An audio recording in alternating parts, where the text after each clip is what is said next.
Hey guys, happy Thursday, everybody. Welcome back to another episode of the Cracking Cryptocurrency Market Update. As always, I'm your host, Justin Wise. Hopefully everybody is doing absolutely fantastic today, wherever you happen to be tuning in from, whether that's across seas, here in the States, where it's probably cold here, if it's in the States. Yeah, cold. So, but, you know, people say global warming wasn't a thing, and now it's like 70 degrees. I don't know. I don't make the rules. Anyways, hopefully you guys are doing fantastic. We've got a great show for you guys today. We're going to be talking about Bitcoin, as you can tell from the title, feeling a little bearish. We're going to be looking at possible downside targets, looking at overall market structure, and just seeing kind of what the game plan should be. We'll talk about as well a few concepts that were brought up in yesterday's mentoring session, regarding, well, maybe not things that we talked directly about, but things that I thought would be pressing or important to talk about here on the show. Concepts like hedging, concepts like USDT, concepts like wealth transference, things like that. So we'll get into that here in a little bit to try to guide you guys into how best to protect your capital and just give you an insight into what I'm doing as well. We're also going to look at a simple trading strategy that I've been playing around with and kind of unleash that on you guys and see what your guys' results are. We'll talk about a couple different stop and target systems for that as well. And hopefully you guys can find some applications for that in what you're doing either with PTP or with your own personal trading that is kind of outside of PTP or whatever you might be doing. As always, shout out to everybody tuning in. Hopefully you guys like everything that I'm working on right now. Bear with me over the next few days, weeks, months, years, epochs, as I continually try to improve the stream, everything from just everything that we do. Okay. Shout outs to, let's get over into the charting scene, and then we'll kind of do that from there because you guys want to look at some charts and not just my face all day long. So here we go. Okay. Here we are in the live scene looking at BTC USD on the 45-minute chart, and we'll talk about this here in just a moment. But first, let's do a little bit of community engagement. Shout outs to you guys watching.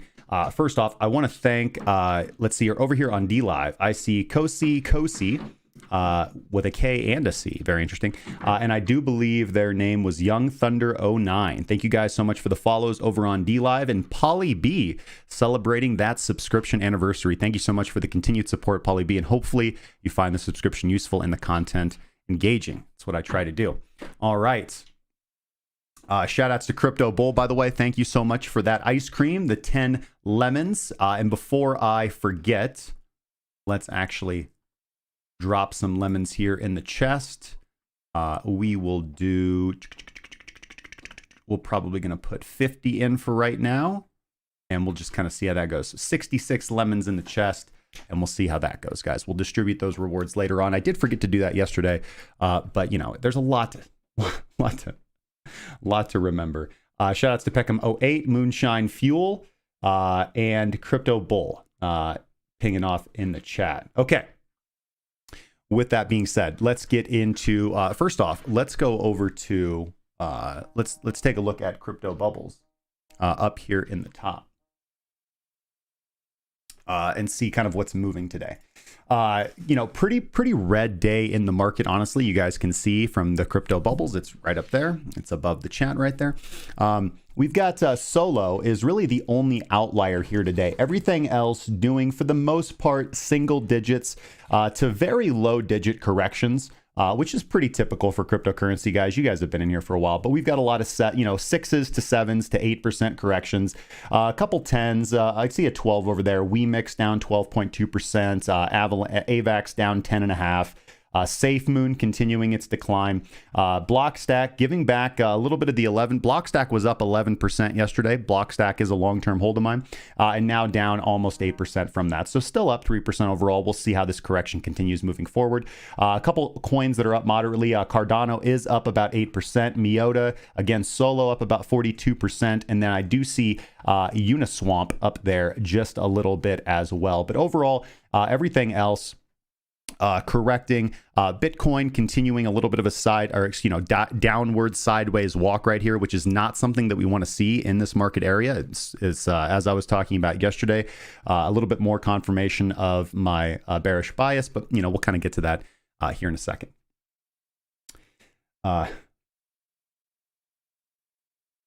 Gravy Grits and Greens says, I'm going to chill our Discord for a minute. Figure y'all don't mind. Great mentorship yesterday. Thank you, Justin. No, I appreciate it, man.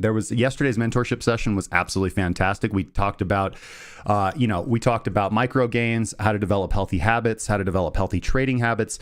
I really enjoyed the members chiming in. Robin chiming in with some great advice from the poker world, talking about taking the approach to trading low and slow, building up those skills that you can trade long term for a lifetime, and not kind of rushing in and doing the WSB Wall Street bets for you guys who don't know, just YOLO and stuff. For every one individual, for every one ridiculous, amazing sounding success story that you hear, somebody kind of like YOLOing in and like making tons of money, there are 100 individuals who lost money. The correct way to do it is, of course, as you guys know, if you guys have found your way to this show, or if you don't know, is to develop the correct skills in the beginning. That includes risk management, psychological discipline, emotional discipline, and a dedicated, objective trading strategy. And then you have to build the discipline to simply follow your rules. And if you can continue that over and over again, then you can be profitable and consistent in this space. Okay, yeah. Thanks, Joe. I appreciate that, man. Let's see here. Was that Uniswap? Yes. Nice hash, Logan. Thinks the bullhorn helmet would look good on me. Listen, I'm not a Minnesota fan, but skull. You know what I mean? All right.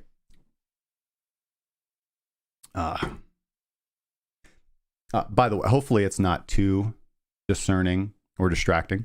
But you guys can hear my dog in the background. It's just my dog. So, okay. First off, let's take a look at Bitcoin, and then we'll take a look at some of these coins. And then we will we'll go look at this trading strategy, and we'll maybe live back test it or just kind of live play with it for a little bit. What I think I'm going to do moving forward for the streams is to actually go back to doing some live trading on the stream. I think that's fun. I enjoy doing that. Lower time frames, looking for setups across multiple assets, and I think that'll be fun. And we'll experiment with different trading strategies, see how they work over time, and build a portfolio, and just kind of show you guys how it works, and how you can do it as well if you guys are struggling with that or just looking for tips or tricks. I like to watch people trade. I like to trade with people. It helps me. Not when I'm trading like my own private strategy for my main account. I prefer to be solo dolo on that. But certainly when I'm trying to learn new things and experiment, you always have to be open to learning new concepts and tricks because the market is constantly changing and evolving. So, okay, with that being said, let's do what we do best. We're going to take a look at Bitcoin on the daily. First off, we are in a bearish stance because we are trading below the baseline. Let's take a look at the rest of our indicators as well. Minx, which is our momentum oscillator. Most individuals are going to be using this for an initiator, and certainly in this particular instance, for this particular strategy, it is. Wadatar Explosion is down there to give us some confirmation for our entries as well as to measure volatility, or the rising in momentum, or a rising in volatility by way of the explosion level.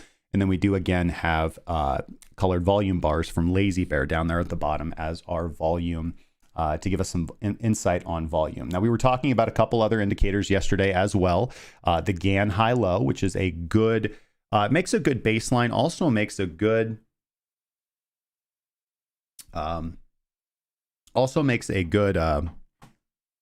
initiator as well. For you guys looking for those particular things. We also talked about Auto VWAP, which is a pretty neat indicator that I'm quite liking right now. And I haven't built a dedicated strategy around it yet.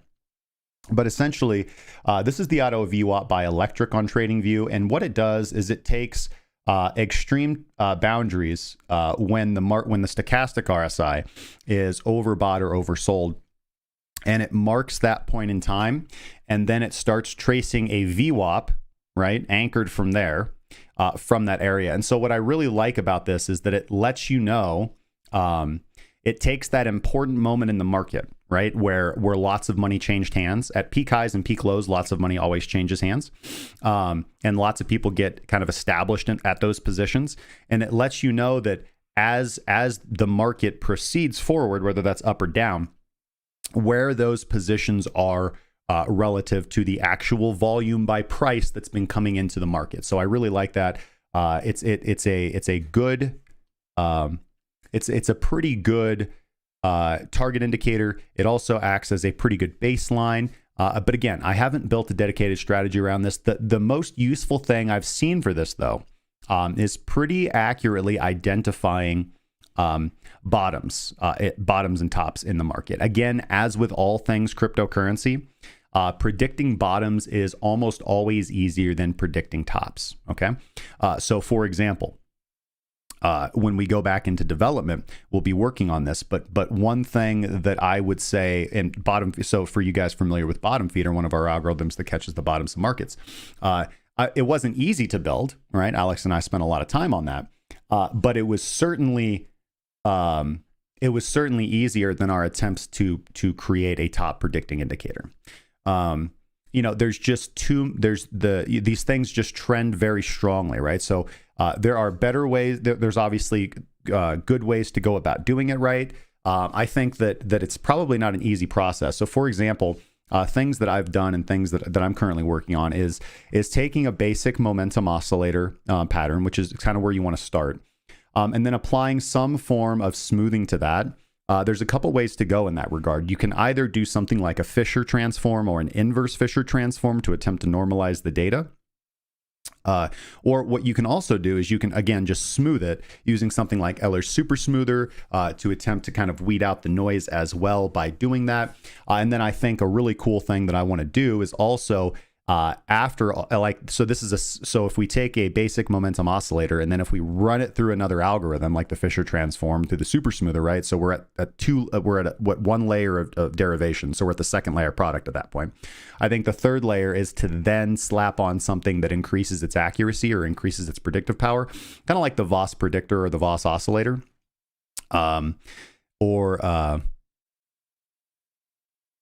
or probably, again, even better than that, or something to also include in that, is then also putting in there some function to identify, not necessarily, market regime is the word that I want to use, but more importantly, just most likely overextension to somehow give it some correlation to median or average price in that way. So, okay.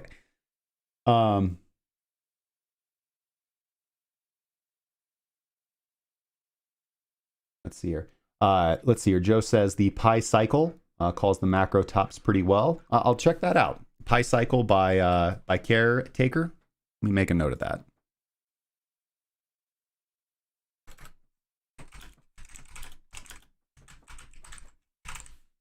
Okay. All right. So moving on with life here.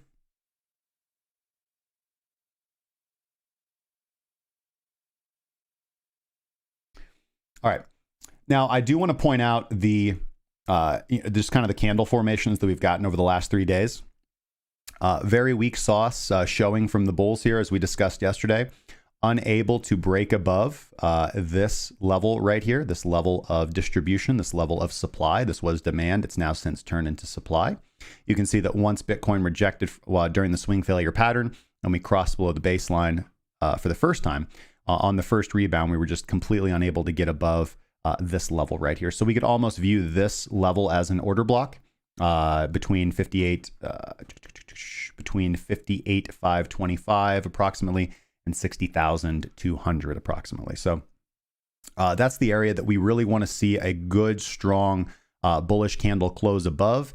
That's what I would be entering a long trade on for some, looking for a visual pattern to get long on. I assume something like that will also be tripping my indicators positively. But this week's stair stepping down is not what we want to see from Bitcoin right now. Again, it's fine. Like, we can't call a complete rejection from this. We can only trade what our system gives us. There's not a lot of momentum here, and kind of the issue about entering a trade here is that, I think that for those who want to be a little aggressive, you could still be in your trade. Likely you've been given, likely your system has given you a trade in this area. So I don't think, depending on how your system's structured, right? I don't think that exiting that position is the correct thing to do at this point in time. Unless your trade's been invalidated by your own metrics, which I don't see anything in here that would invalidate a short trade that's been put on in this position. When you enter into a directional trade and then the market begins consolidating, it can be extremely frustrating. And often, you will end up exiting the position simply out of boredom, or, the swings and ebbs are really starting to get to you. In this particular situation, I do think that the direction to be trading in is to the downside currently until we have some confirmation that the market has turned. But as I said yesterday, we have confirmation here, as we can see from the chart, that the trend has bent. We are no longer trending to the upside. We are ranging now. We've been ranging for almost 2 weeks. And this is starting to look quite similar to what we saw over here, but this is now a little bit more protracted. As we can see here, there weren't these multiple failures from resistance. Like once price crashed right here, there was one attempt and then a swift rejection, and then another attempt and a small rejection, and then price ended up breaking through. Guys, pardon me for just 1 second, if you would. I don't have a stream be right back. That's my doggo. I don't have a stream be right back scene, I just realized. So I'm gonna have to go to the stream starting scene for just a moment. Apologies for hurting your ears with the music, but I will be right back.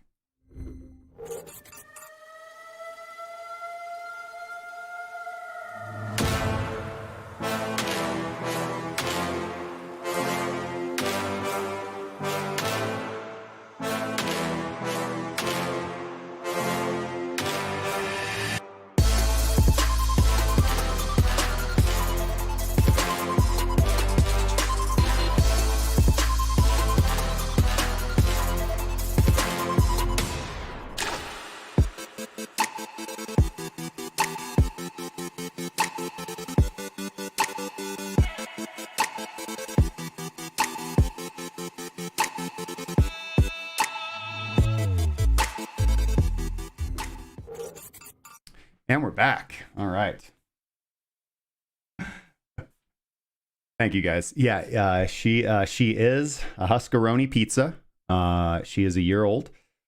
I got her when she was 6 weeks old, and it has been a blast. I never thought I was going to be a dog person, and then I got one on the suggestion from a friend. And yeah, it's really I don't want to say like changed my life, but it's definitely made a big impact on me. I really love training her. It's been a real pleasure. She's super cool. She's super husky, but she's super cool. Okay. Enough about my dog. Let's see here. Okay, so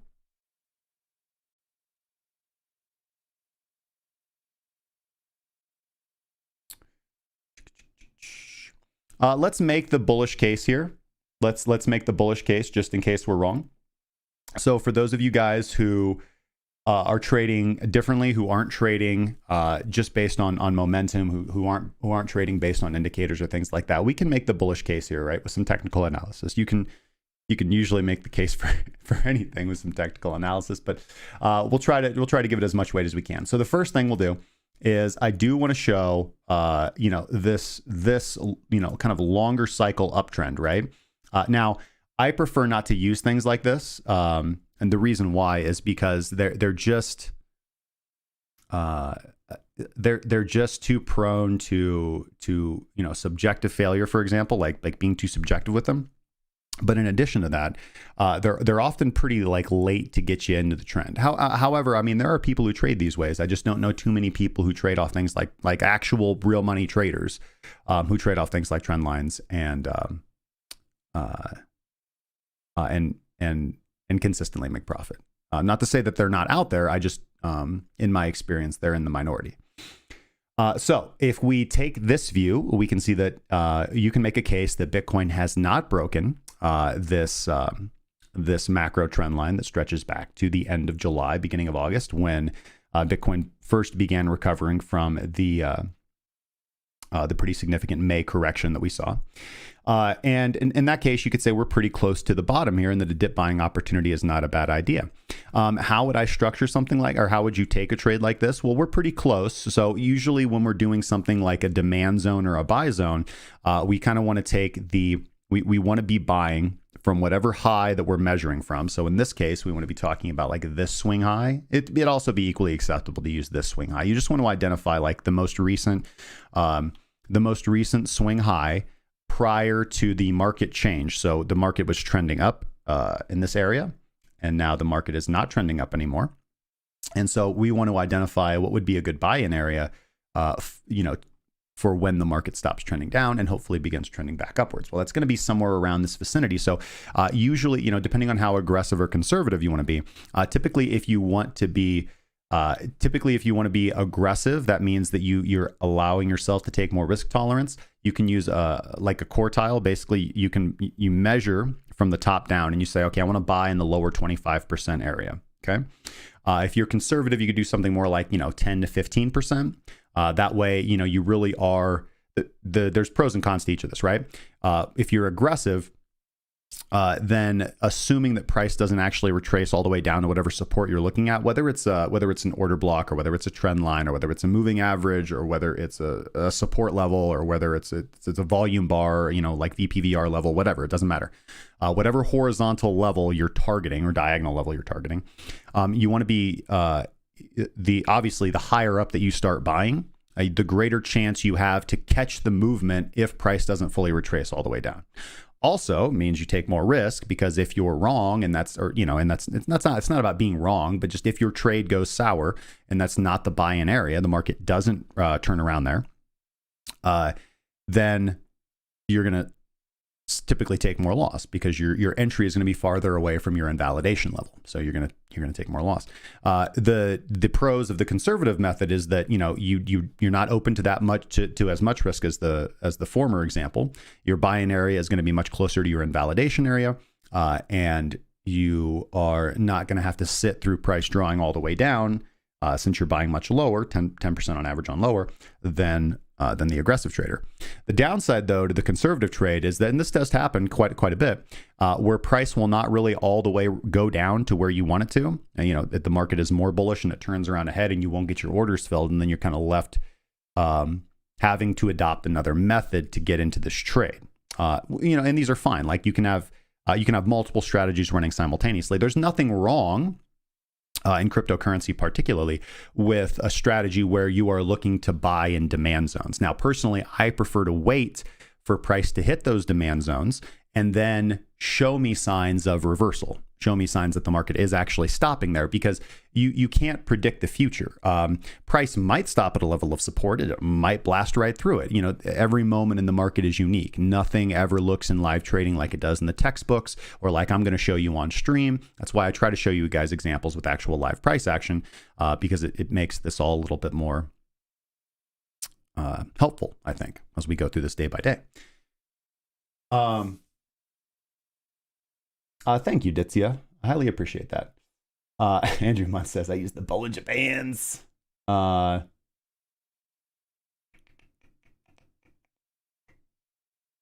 Alex81. Yeah, on particularly, divergence is actually a pretty popular trading strategy and system. There's a couple different trading strategies that I'm working on right now that do use things like divergence. There's obviously RSI divergence is popular. We can see divergence in Minx. I have been experimenting with a QQE mod divergence strategy. And actually, when I first started programming Pine back in 2018, Geez, that was a long time ago. One of the traders that I kind of learned Pine from, or was coding and was coding Pine with, he introduced me to an indicator called the decibel Fisher transform that looked specifically for divergence, and that was a pretty neat system. And I know that he was trading that to pretty good success on the lower time frames as well. So. Yeah, if we get a chance, we will take a look at divergences for many indicators V4 by Lonesome. Lonesome is a pretty good scripter over there on Pine as well. I have seen his scripts before. Okay. Let's see here. Okay, making the bullish case here. All right, so we're in that. We're pretty close to that, that trend line area. Also, pulling back up that auto VWAP, okay? That auto VWAP is again kind of measuring. It has been pretty good. We can just go through and look at a few examples, right? Where it's good and where it's bad. So let's start off here. We'll just start off here, okay? I mean, we can pick anywhere you want. We'll start off with two bad examples. How about this right here? All right, so here's the auto VWAP line, and it's correct here, and it's correct here, and it's correct here, and it's correct here, and it's not correct here. Big correction. Okay.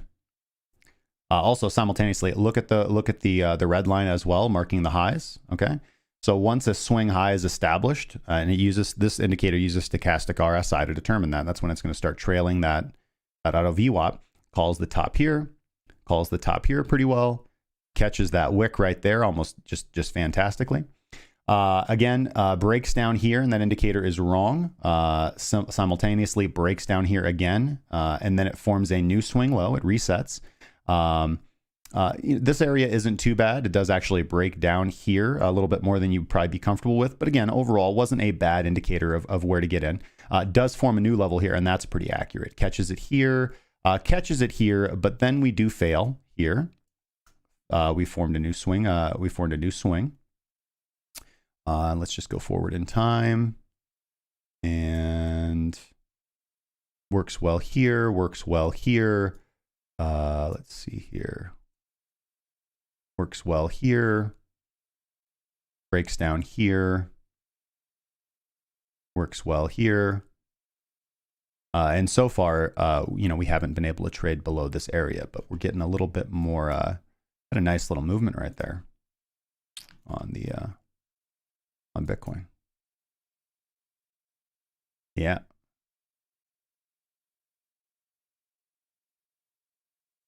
Okay. So let's talk about how to use this strategy that I have on my chart on the lower time frames. And then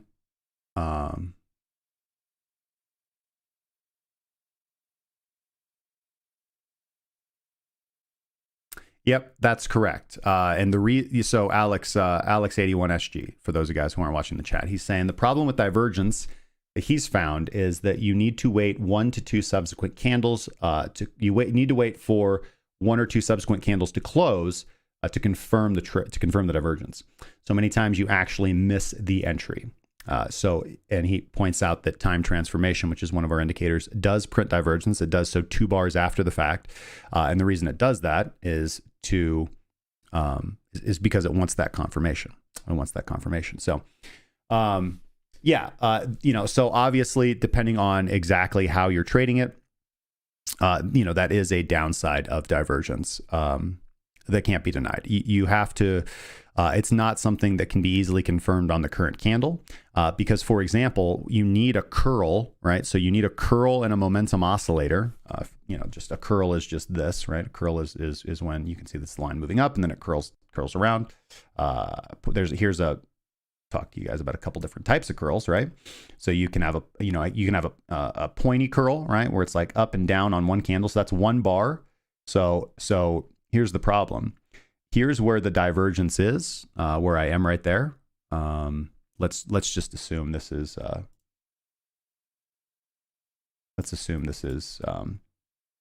bearish divergence, right? Let's assume price is making a lower high but Minx here is making a higher high on our momentum oscillator. That's bearish divergence. So what we would want to do there is typically short that asset. That would be a short setup, short entry trade. And the issue is, here is on this candle, the actual peak of this right here, the top of the upside down V, is where the divergence occurs, right? And you need to wait until this candle to get it.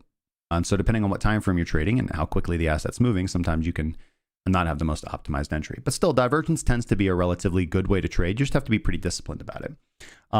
Whereas here you have more of a rounded curl, and those are typically what you want better. Typically when you see this quick abrupt around, it means that, you know, price switched very fast, and your entry might be less than optimum. Whereas if something curls very slowly, typically the market's consolidated for a few bars, and you can have more time to get that entry before price actually takes off. Just my 2 cents on the concept. All right, so a couple different trade setups that I see here on Bitcoin just for the daily. First off, let's talk about how to use this system. One way that you could use this system.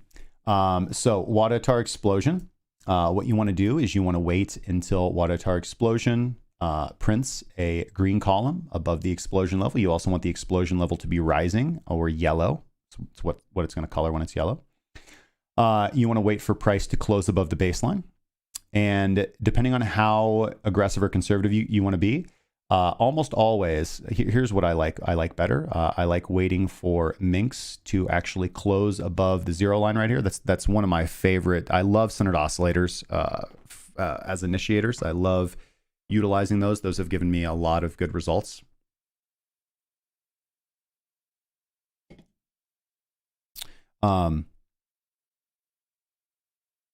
So we'll just use this example with that. We want to wait for Minx to close above the zero line, WADA to print a green column that's above the explosion level, and then we want to wait for, we want to see if we have volume confirmation as well, in this case, a green or a blue bar. We enter the trade on that candle. So that all happens, that all converges on this candle right here. That's our trigger. So depending on, I'll talk about how to use Quadrigo, obviously. So we use bar replay. So this is pretty simple. We use bar replay here, and we'll use Quadrigo to set our stop and targets.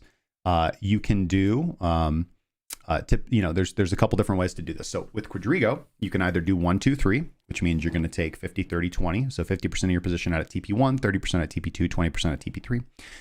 You can do 50-50, which is what I tend to do, which is where what you're going to do is take 50% off your position at TP1, and then you're going to wait for an objective exit signal to exit the rest of your position. And furthermore, not furthermore, or you can do, risk to reward ratios, right? You can do this a couple of different ways. So in this particular example, so once you have your entry, you want to set your stop loss. This is one way to do this. You're going to set your stop loss at the swing low, which is right here. And then you're going to target 1-to-1, okay, for your first take profit. Okay. So this would be our, let's say we're risking 1% of our, let's say we're risking 1% of our account. That means if our take profit 1 gets hit with 50% of our position, we're going to make, the profit they're going to make is going to be 0.5% of our account, right? So our account balance is going to increase 0.5%, not including fees. If our stop loss gets hit, we lose 1% of our account. So you could obviously just do 1-to-1 risk reward ratio for this trade. So that means if you win 1%. If you lose 1%. That's how it works. But if you want to get a little bit more, if you want to do, again, something like the 50-50 method, we're just going to continue moving forward in time here. And we see that obviously as you guys, ooh, did we kind of miss that one? Do I have this set to 1-to-1? Yeah, so okay, let's see. We actually missed it on that first upswing. Let's see here. There we go. So on this bar, we actually hit our first TP. At that point, you want to move your stop loss to break even.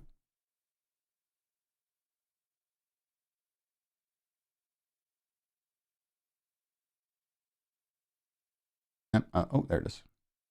There we go.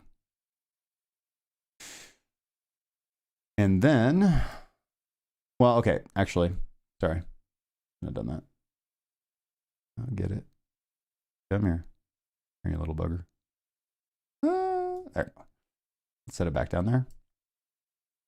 And then what you can do is you can target 2 to 1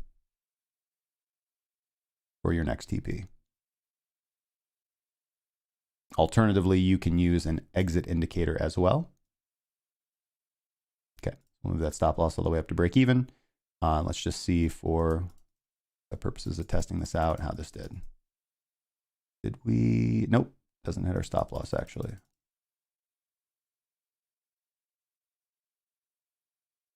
Do we get it? I don't think we get it. I think we get stopped out of break even.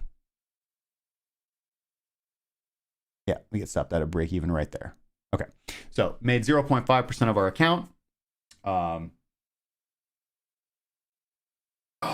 And then you just rinse, wash, and repeat. You can do that on the daily. You can do that on any time frame you want. It's all scales. And you just kind of got to pick the best. You just got to experiment with your different stop and target systems and see what you like to do. I really prefer using an exit indicator for mine. So I would have watched. I would have been out of my trade. I would have waited until Minx crossed over, right? So the first time Minx crosses over in this trade, I would have been out of the trade, and that would have been, let's find it, would have been on this candle right here. Let's find out. Let me double check. On this, yeah, one of these candles. Oh no, this candle right there. Yep, I was right the first time. This candle right there. Okay.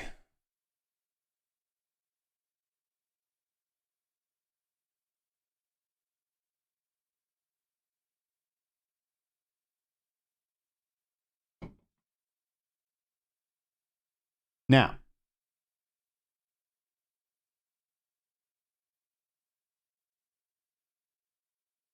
with that being said, let's exit bar replay.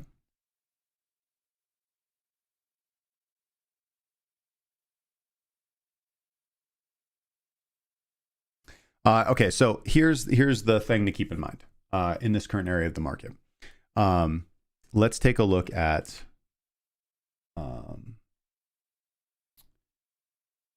what's the best way to do this?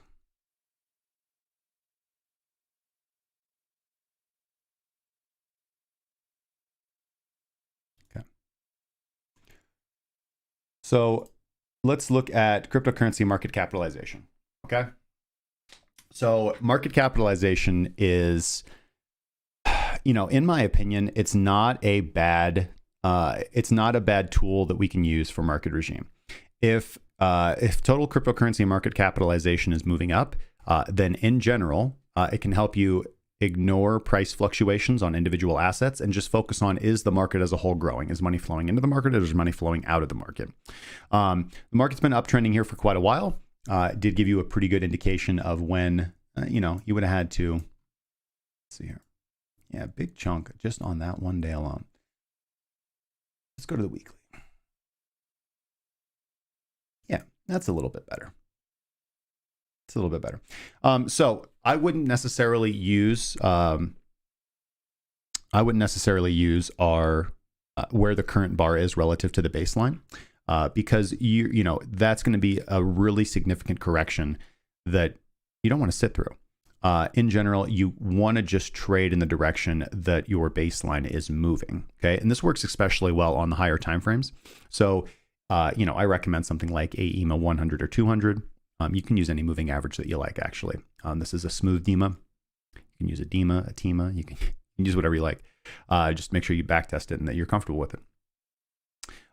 But trading the direction in which your higher time frame or longer moving average is moving. So if the current value of your moving average is higher than it was on the previous bar, then that indicates an uptrend. And if it's lower than it was on the previous bar, then it indicates a downtrend. And if it is, it's almost never equal, right? So the nice thing about those longer or higher time frame moving averages is that you often won't get caught in this like sideways consolidation with them, because they tend to trend very strongly one way, up or down. So let's see here. Guy Man Dude over on YouTube. Hey, thanks for joining the stream. Minx is locked on TradingView. It does belong to me. That is me, Cracking Crypto. Individuals, so you can check out the website. Individuals who are premium subscribers in our group do get access to all of our indicators. Quadrigo, bottom feeder, the list goes on. Time transformation, Minx, Parallax, position size calculator, and anything else that we put out in the future. We've actually got quite a few scripts that we're working on right now.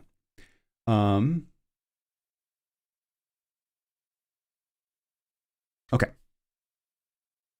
So current current market capitalization is still turning to the upside on the weekly. And this is something that we talked about in yesterday's mentoring session, still a weekly uptrend. So individuals who are trading like that are not actually going to be looking for shorts right at this moment, but I tend to be a little bit more aggressive. So let's talk about that for a moment. One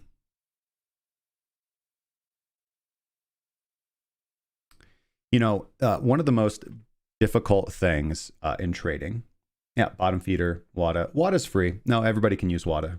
Everybody can use WATA. Everybody can use CC-EMA. Everybody can use the Ichimoku indicator that I wrote. All those are public. But not the bottom feeder. Not the bottom feeder.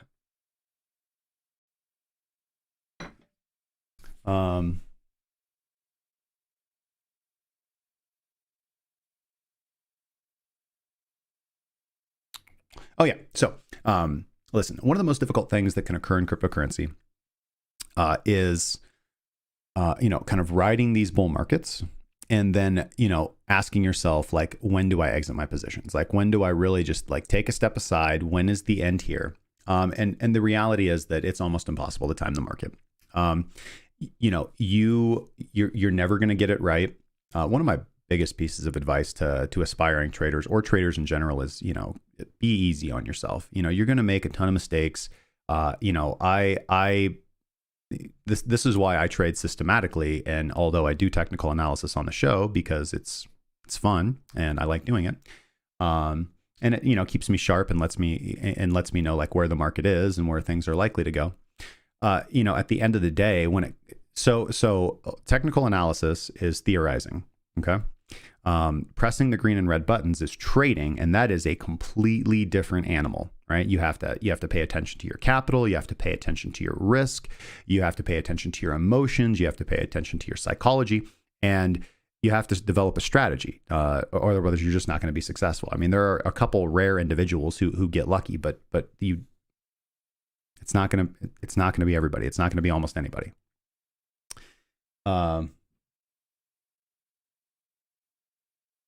See, you got to be easy on yourself, Ollie. Ollie's saying, I'll be easy on myself, down 5K BTC futures today. Hey, there's always tomorrow, man. And there was yesterday, and there'll be the day after tomorrow, and the day after tomorrow. And I have no idea what your account size is. So, but that's never fun. It's never fun. So there's a couple different practical ways you can go about handling this, right? So first off, one is, if you're looking at your, I'm a firm believer in building a portfolio for the long term, right? So if you are building, this is why it's very important not to mix investing and trading. Okay, the best return, with the exception of a couple, like I talked about this yesterday, like Rentech, Renaissance Capital is like the only one that comes to mind. Okay, Jim Simons, he's the guy that's timed the market, and he didn't time the market playing with equities. He played the market. He timed the market with commodities. All right. So, interesting note. So Jim Simons has kind of made a living on, and I'm grossly oversimplifying the matter, but one strategy that I was able to glean is that when inflation was an issue in the economy, and these guys have been trading their strategy since like 1988. When inflation is an issue in the economy, they trade commodities because commodities tend to rise in periods of inflation, whereas asset prices don't. And so to illustrate this, the reason why is because inflation is going to increase the price of the commodity. right? So inflation is price increase, right? CPI is going to rise. Purchasing commodities or investing into commodities is going to be profitable as their price rises, because if their price rises, it's rising relative to the value of currency right now. That's how price appreciation works. It's appreciating against something. On every asset, there is a base quote. There's a base pair and a quote pair.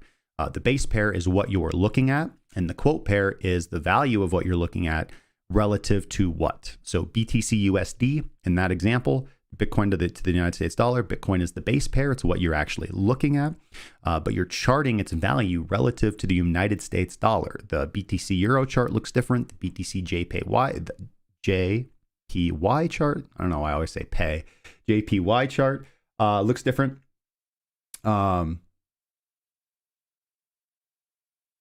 What happened on DLive?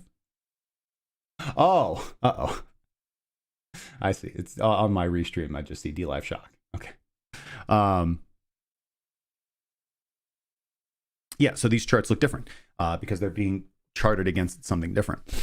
So commodities rise in price during periods of inflation, or at least that is the theory here. Meanwhile, right, although equities can of course rise, while the broader stock market can rise in periods of inflation, the problem is that the value of money is going to be less. That's the concept of inflation. Therefore, the profits, just the dollar value profits, all other things being equal, which is never a true statement. Nothing is ever all things equal, right? But just the way this works. Equities are not only are they more fickle in response to inflation, companies and their financial decisions, but just the future value of the company just nominally is going to be less than it is now, because the value of their profits, the value of the company is going to be less because of the appreciating value of the dollar. Therefore, that can negatively affect stock prices and equities prices, whereas commodities tend to rise because they are assuming demand is equal, as price rises, the value, the price of things rises. So commodities are things. Stocks are not things like commodities. Commodities are goods. So inflation increases the demand. Inflation increases the cost of goods. Usually, service. It should decrease the cost of service. Well, it's interesting with COVID, right? Because with all the new fears about COVID, and we've seen this like for the last has it been 2 years now? Jesus. We saw this. Yeah.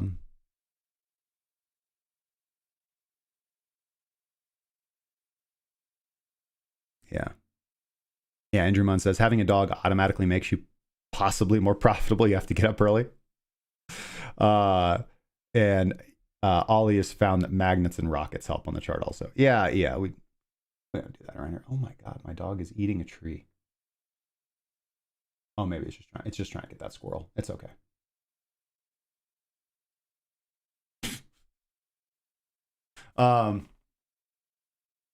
Let's see here. So we saw this. Obviously, the service sector took a hit under the fears of COVID, because nobody was going out and purchasing services in person. Online services became far more popular, but person-to-person services, actual in-person services, took a huge hit in companies that rely on in-person services. Things like tourism, things like travel, things like restaurants, except for those that invested in the takeout business, which is a smart thing to do. Yeah, she is trying to get that squirrel. I tell you, she is on it. Those things tend to did well, and there's this whole basket of stocks that did well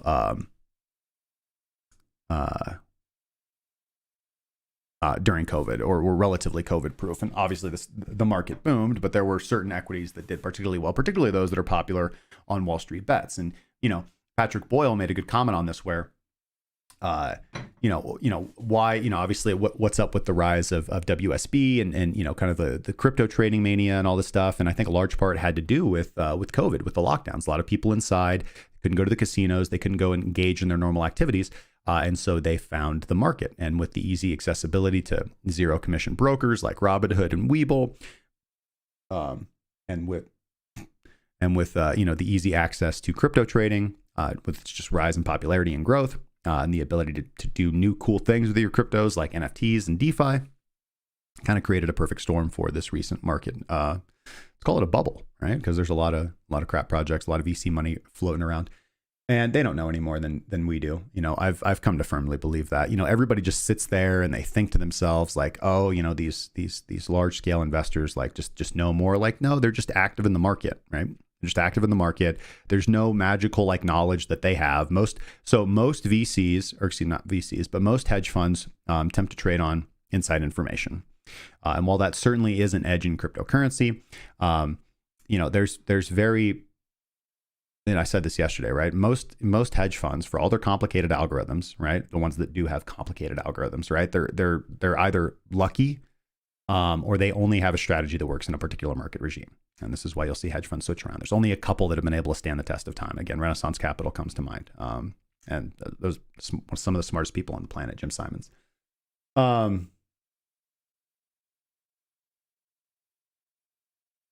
Yeah, and it absolutely might stay this way for the foreseeable future.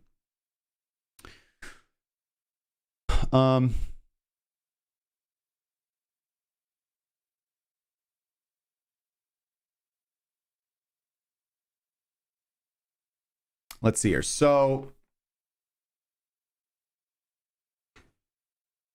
yeah, okay. So in the final analysis, the best advice that I can give for individuals that are just kind of maybe worried, you know, should I sell all my BTC? Should I sell all my Ethereum? I'll just tell you what I do. I'm not going to tell you what to do, or even maybe what the best thing to do is, because this is, I mean, we're talking about the holy grail of trading, right? Trading is a lot easier than trying to time the macros of the market.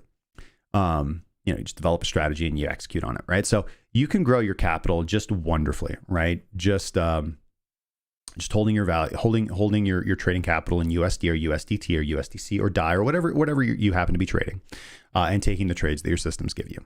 All right, you grow your capital naturally over time. It's just like trading stocks. It's just like trading Forex. You know, there's not all this kind of nonsense. Now, you are going to miss out, or historically, you will have missed out on a lot of alpha because holding your wealth in BTC or Ethereum as your kind of base pair, and either trading, you know, again, I like to trade the USDT pairs, but either, you know, switching into the USDT pairs and taking that trade tends to be the better way to do things. Personally, what I like doing is I like holding my trading capital in USDT, and my long-term holds, I just hold in the cryptocurrencies that I find valuable. And I don't sell those, right? I do move my trading capital between USDT and BTC, depending on when, because obviously I take, I'll just switch it back and forth. I currently use Bybit, so they have a good exchange function that allows you to move from BTC to USDT, either in part or in whole. And I think that's one of the, that's a really convenient method, right? It allows you to, and that's aggressive, right? You're essentially taking all of your capital on one risk and then leveraging it by taking other positions.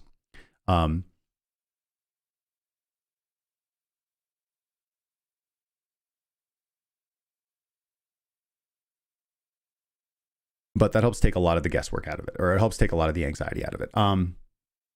You know, it just takes time and patience, you know, to kind of be able to sit through and hold things. And this is why I think that if you just start off correctly, by creating a long-term portfolio, and putting money into it slowly, DCAing into the projects that you believe in, you're going to be able to reap the historically best strategy that's ever existed in the history of finance, which is buy and hold, right? Buy and hold is the best performing financial strategy of all time. It's worked for the most amount of people. The most famous investors, the ones who take advantage of it, people like Warren Buffett, Charlie Munger. And the only differentiation between them is that their edge, you know, the difference between, you know, your average investor who does a buy and hold strategy and does well, and people like Warren Buffett, is that they're just more active in identifying what they want to buy and hold, right? They just do their research, they buy quality projects, and they hold it for a long time. So I think the same thing is true for any retail investor, particularly in the cryptocurrency markets. These things have historically shown to continue to outperform themselves, Bitcoin and Ethereum being just a couple examples, the top big dogs.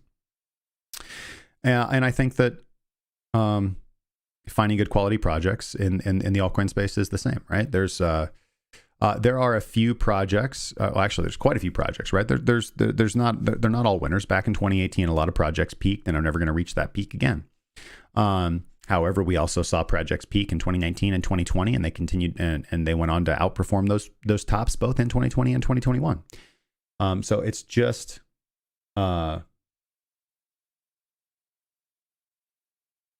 finding the projects that you understand and believe in long term, and putting your capital into those projects. Okay, let's go over and take a look at some of the movers for the day on the crypto bubbles. The first thing that I'm going to want to look at is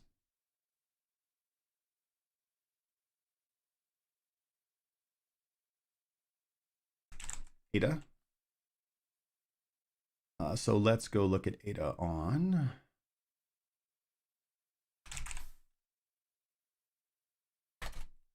Let's go look up Cardano on Kraken. Yeah. All right.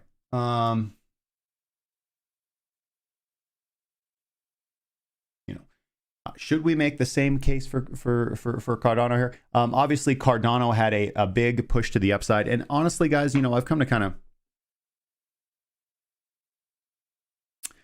I think that I've kind of changed my tune on Cardano. And this is just based on the research that I do and what I see being deployed on Cardano. I wasn't a big fan of Cardano for a while, but the more that I see it being used, and the more that I see it as I don't want to say an alternative. Well, it is. It's obviously an alternative to Ethereum. But I believe in having options, right? I do. One thing that I really like about Bitcoin is that it doesn't have the Ethereum foundation. So it's just distributed consensus on how we're going to, and everybody gets to follow the fork, the fork. If there's an issue in Bitcoin and the code has to be forked, the miners and the nodes get to choose which fork they want to go on, and it's a community process, right? Everybody gets. It's a democratic process. It's an individual process. Everybody's going to be able to vote for which they want. It can't be arbitrarily changed by one individual, and there's this massive incentive system to prevent that in the first place, regardless of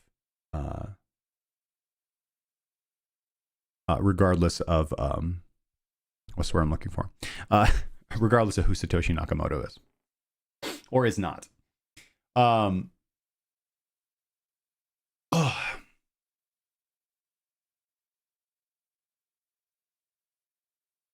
Let's see here.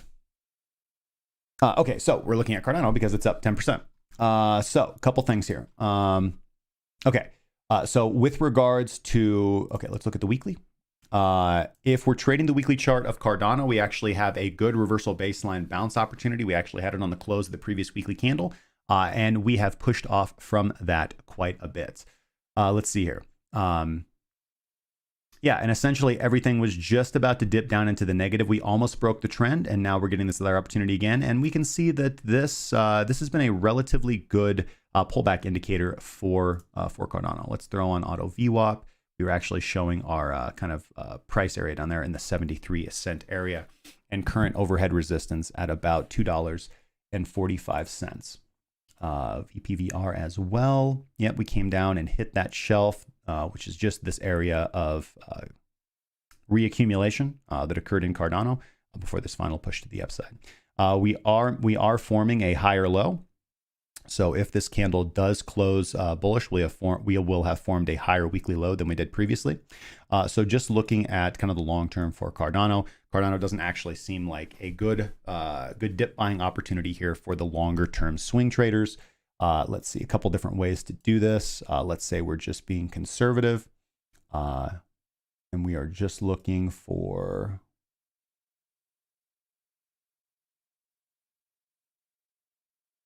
Say we're just looking for a 50% or a healthy, a 50% or the big daddy of them all, the 618 retracement. Just using the fibs because they're a pretty good measure for this. We'd be looking at taking Cardano up to about $2.25, and then again back up to that $2.45 area, and that does agree very well with that Auto VWAP, that $2.45 area, and that's going to be that Fibonacci 618 kind of golden retracement.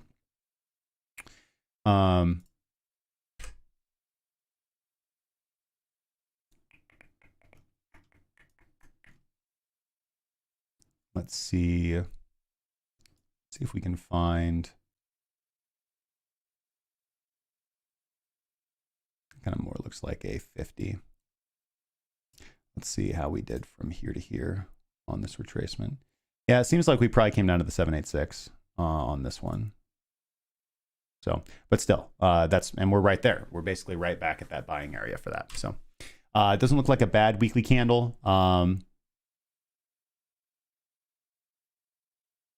Yeah, Minx hasn't given us the signal to curl over yet or anything.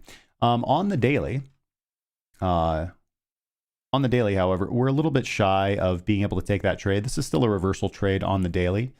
So we don't have that trending long signal, certainly. And in fact, we're likely just coming out of the short. So we were underneath, let's see, Minx gave the initial signal to short in this area.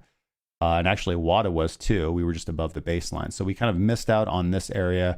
We chopped and consolidated for quite a bit, getting some conflicting signals. So no trades in this area. Let's see, we do have probably a losing trade in this area just based off this momentum. But WATA does tell us to get out here so we don't actually take that big of a loss. And then, yeah, here we have kind of the next, the big trade entry on this candle right here is where everything converges. And taking price down, it didn't matter if you used the 1-to-1 ratio right there, if you were using Quadrigo, you were able to capture all that movement right there. So just coming off a short on Cardano, the current candle is probably giving back a lot of those gains for individuals who were into that short. So they are likely going to be, if they're not fully out of their position, individuals that did short ADA in this area, going to be taking, probably going to be getting out at break even with their stop loss, because certainly their first take profit, if not the entire position, was exited. Minx actually told you to get out of this trade here on this candle. So capturing some nice profits in that area. For the daily on Cardano to be, trending bullish again. Well, we can just see here, right? We don't trade against the trend. What is our baseline doing here? It is trending to the downside. So we do want to be careful about that. But if we should get this back up, so basically, despite what the weekly says, and this would be an interesting way to hedge it, right? Is if you were picking up a weekly position on Cardano, and you took the more active trade on the daily time frame, you'd actually be looking for a reversal baseline short around $1.92, and then looking to take that down to the Quadrigo target at that area in time. And that's going to depend on what ATR is.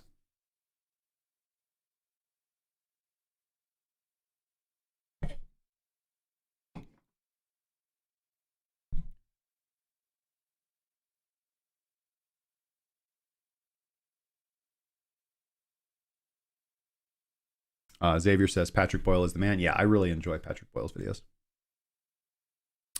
Mr. Ether's been holding Cardano since 2018 from 4 cents, baby. Big wins.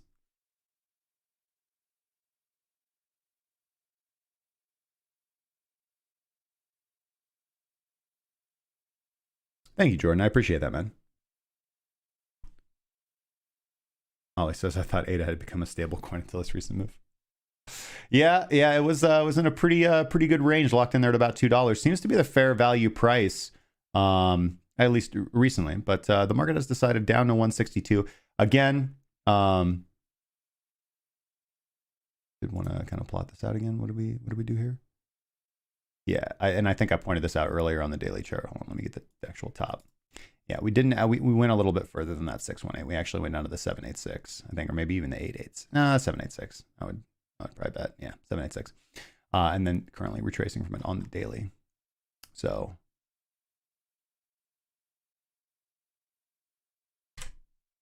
let's go down to the 45-minute chart and see if we were able to catch any trades here. Let's see here. Momentum, unfortunately, didn't start rising until this candle. So we would have had a trade entry on this candle with this particular trading system that I have on the screen. And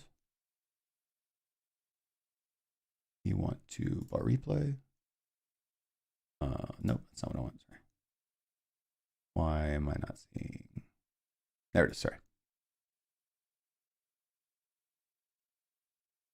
All right, so let's throw Quadrigo on.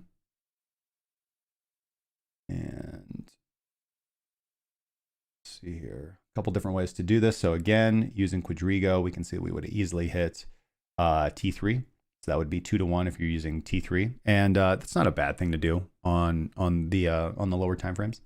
Or you can go to the swing low and take your trade from there.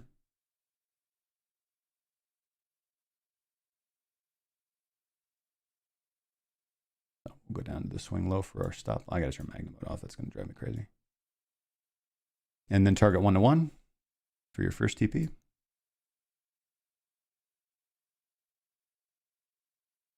Boom. Turn Quadrigo off. 1-to-1 for your first TP. And let's see if we've hit that yet. Don't think we have, but I know that price is actually, yeah, let's just go forward. Yeah, we're not quite there yet. So first TP for this would be around 181.50. Stop loss still sitting at 152. And we'll see if this one hits. Okay. Let's go take a look at the other big mover of the day, which is going to be Solo.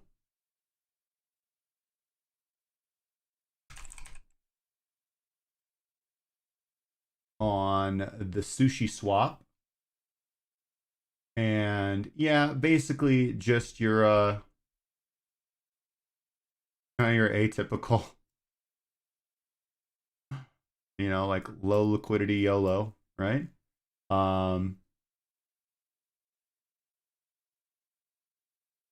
Actually, let's go look at this on Cardex.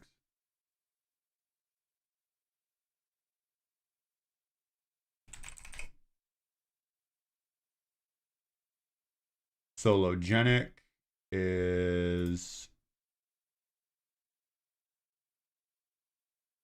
that it? Yeah, Sologenic. Excuse me. Market cap, we don't know. Oh,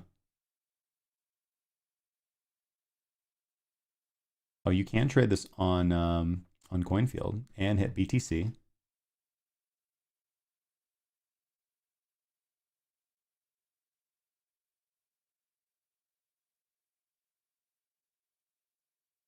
Sologenic's on the XRP ledger. Interesting.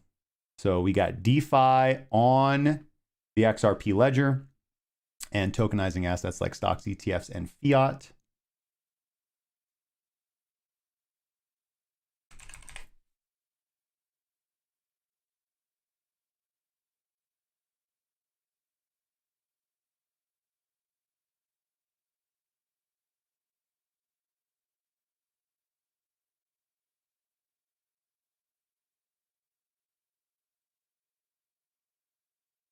Just wanted the contract. Well, oh, it's not. Yeah, it's not going to pull it up there. That makes sense. Oh, this isn't it. This is Solos.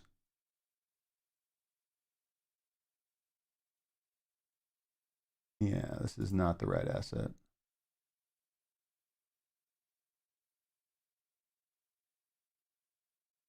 Let's see if we can get it on CoinTrader.pro.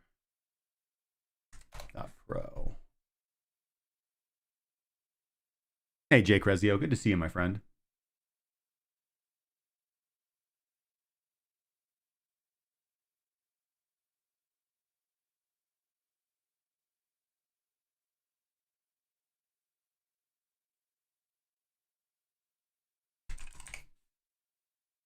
Here we go. Sologenic to the dollar on the coin Paprika.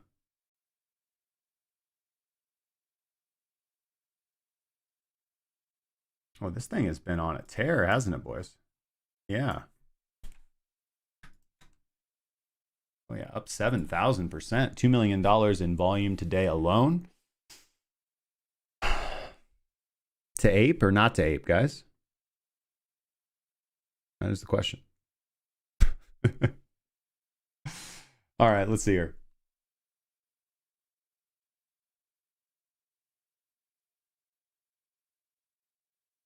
Yeah. Highest volume we've ever had. And here's the thing, man. Like, you know, I guess people like I guess some people are just going to look at a chart like this and just want to buy immediately. You know, it's not the thing to do, you know. It's not the thing to do. Don't always buy the top. Don't go chasing big green candles. Now, listen, I'm going to throw like 1% in there, try to ride it, ape it up, go for it.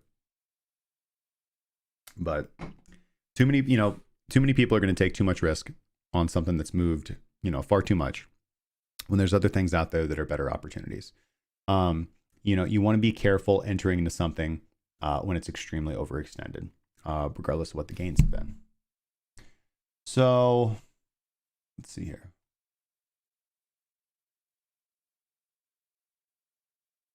Yeah, there's really nothing, you know, I could, you know, we can draw out support levels and all that stuff, but you know, it's not really going to matter.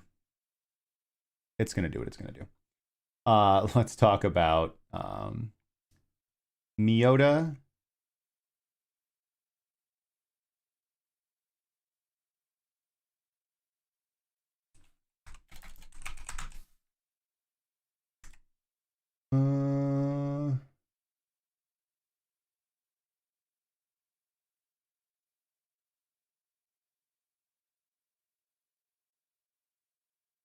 Yeah, it's still the IOTA ticker. Binance USDT on the daily.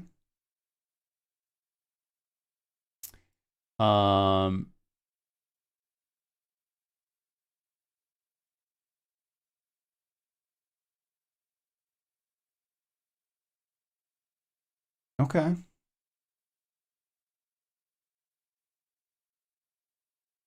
IOTA not looking bad on the current daily. Let's see what we got here.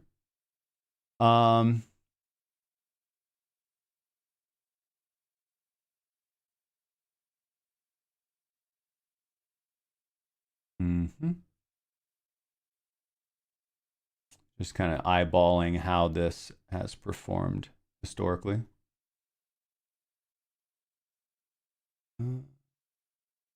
Maybe.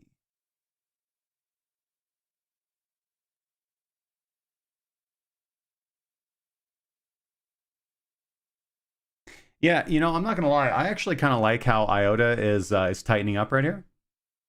And we slapped the Bollinger Bands on here, and just see that volatility has been volatility expanded here, and then volatility has been slowly contracting, and we're starting to see it expand again. We did. This looked promising. This was actually probably a good trade. Yeah, entry on this candle right here, and definitely hitting at least a TP1 right there. And then a pullback, so stop loss at break even. But following that pullback, we've been able to, you know, make a higher low, and we've got some pretty good volume coming in. We don't have the full volume confirmation that I'd like to see with the green bar, but this is actually shaping up to be a potential entry. So IOTA is actually going to go on my watch list for today. Yeah, and we will take a look. We'll take a look at that here, and we'll take a look at that this evening when I go to put on my trades. So let's talk about that trade setup right now. Just using Quadrigo, looking at a first TP of $1.62. So we are looking for a 9% movement out of IOTA to $1.62, and stop loss at $1.31 currently right now.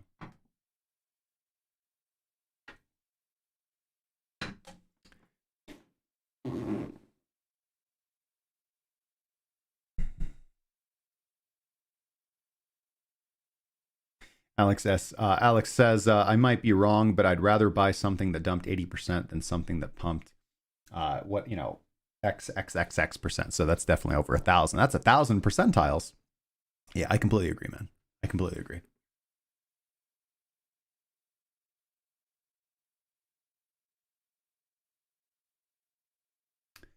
Let's see here.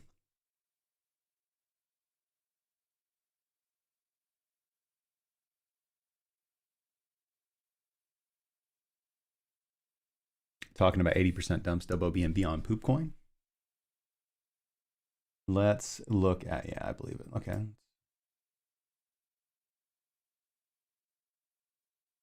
Isn't it just Poopcoin? Didn't think there was the P in there.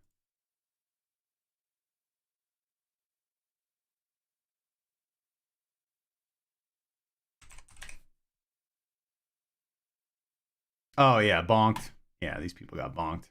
I was following this on 4chan. Yep. Hey, but you know, buying opportunity, right?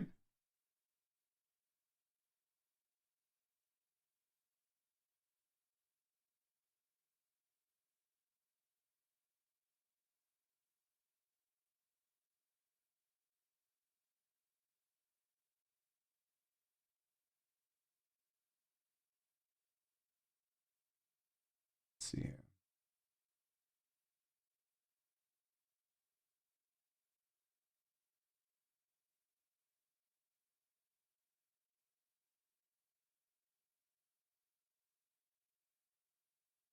I love it, dude. Oh, KuCoin.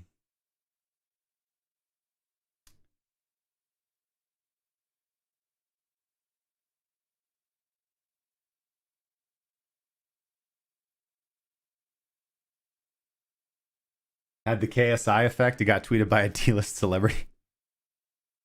Wow, that chart is disgusting. Yeah, it's pretty bad. There's just so much better things out there to trade. Every dip does have a silver lining. You are correct.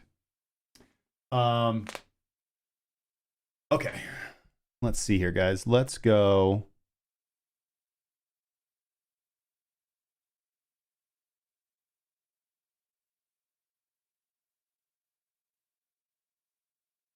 Oh yeah. Okay. This is probably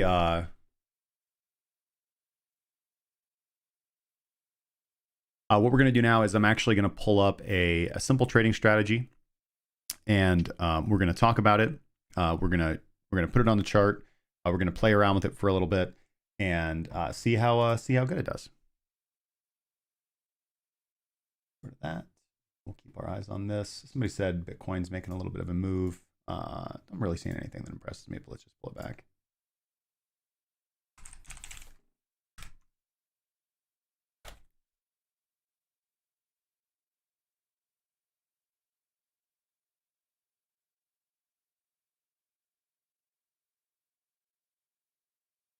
Ooh, cool. Let's see here. Did I turn that around pretty fast? Oh yeah, I turned that around real fast, didn't it? The fake out before the pump. Still a bit of ways here from an entry if we were doing this, looking for one of these trades on the 45-minute, but we'll see if we can get it. Bollinger Bands are pretty tight here. We might actually get, if this thing does pop up, we might actually not get a, might get a pretty decent move.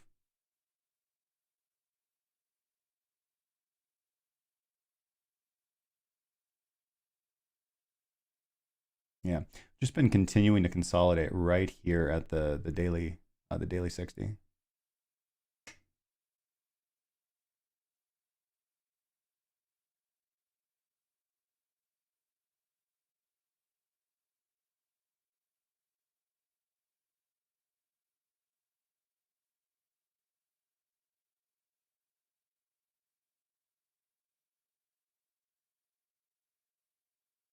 Let's see what happens. We need, it's just not going to happen. Yeah. Oh, it's not going to happen on this candle. It could happen.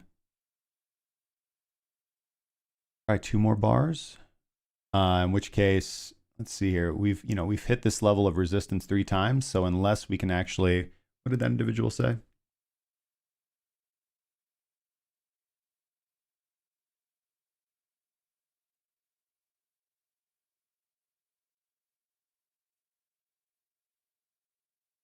If we can get above 59, yeah, absolutely. It's going to be really interesting if we get above 59,000. Just going back to what I was saying about the daily. Yeah, we've got this. We've got, obviously, like everybody's mind's going to be on 60, but just anything that's got good volume and a good candle body size, that's making a higher high, a higher closing high, is going to be better than what we're doing right now. Tomislav, Algorand opinion, like in general, I really like Algorand. Algorand's a long-term hold for me. I think it's a fantastic project. It's going to get a lot. It already does have a lot of business use and application use, and the fact that it's centralized and the fact that it's not like Bitcoin is just fine.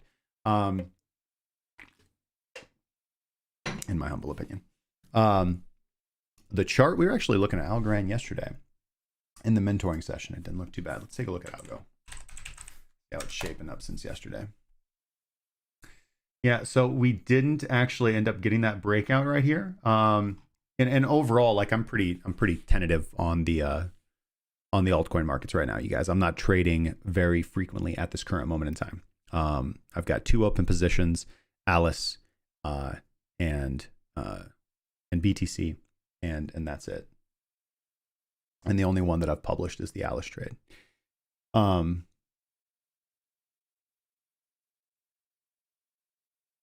that's, it's a nice thing about being a trader. You just wait until you see your setup and then take it.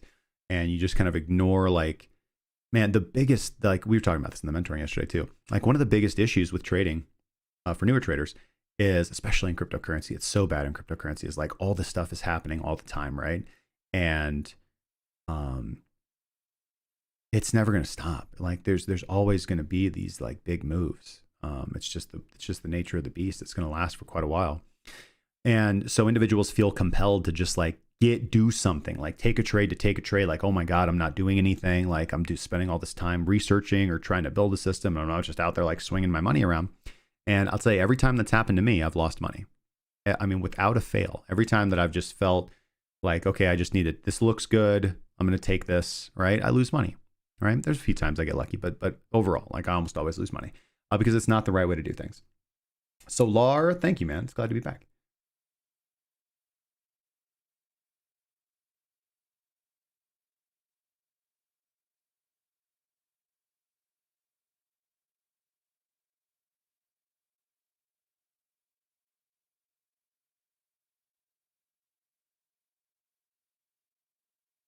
Beckham 08 thinks MATIC is going to do a sand.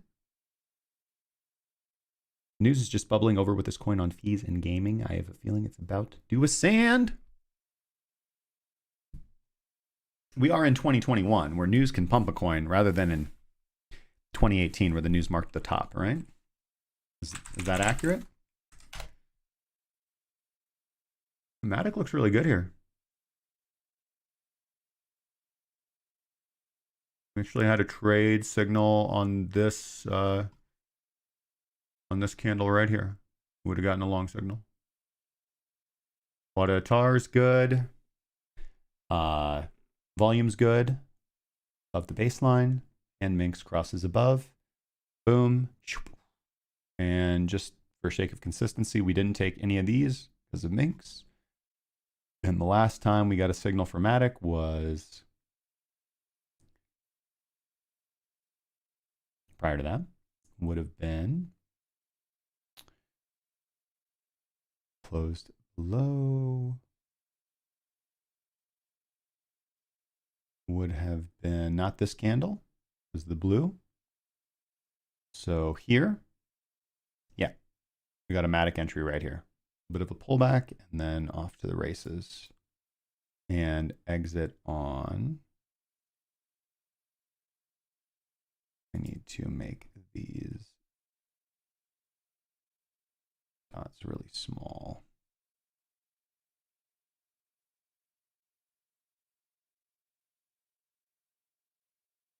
And maybe make this, there we go.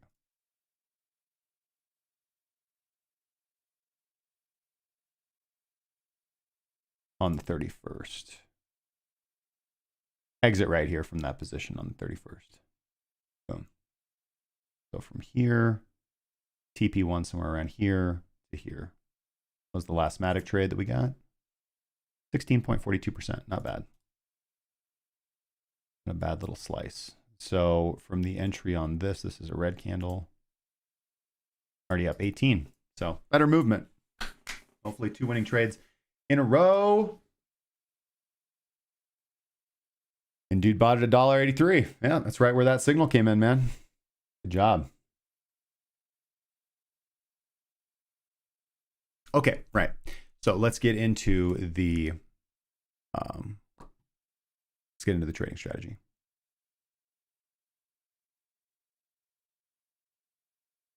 So let's just load up a new chart for this.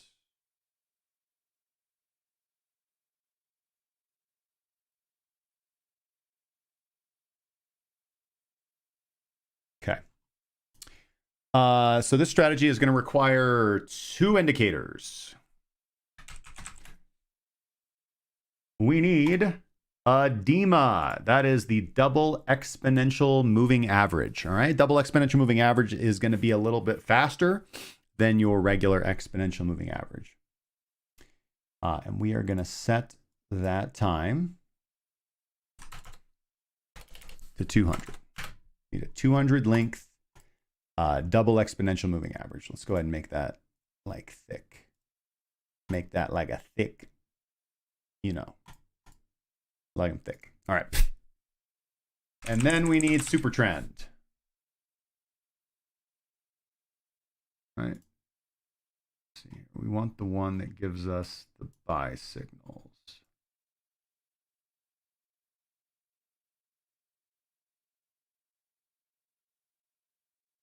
Let's see here. Give me 1 second. I'm gonna pull up the settings for this strategy.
Okay, so that was the wrong Supertrend. I think it's going to be, I think it's this one. Nope.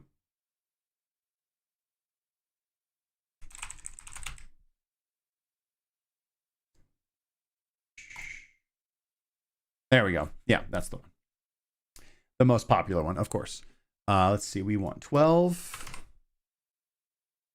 2, and boom.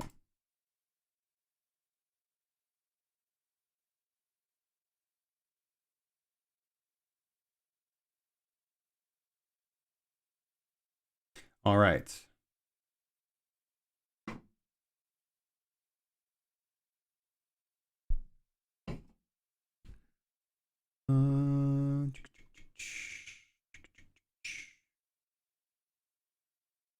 Just double check that. 12, 3. Yep. And okay. So this is going to be pretty simple. This is going to be for, you can do this on any time frame that you want. But I did this. So I tested this on the 45-minute chart. But we're gonna do this on the hourly chart and just see, kind of see how we like it.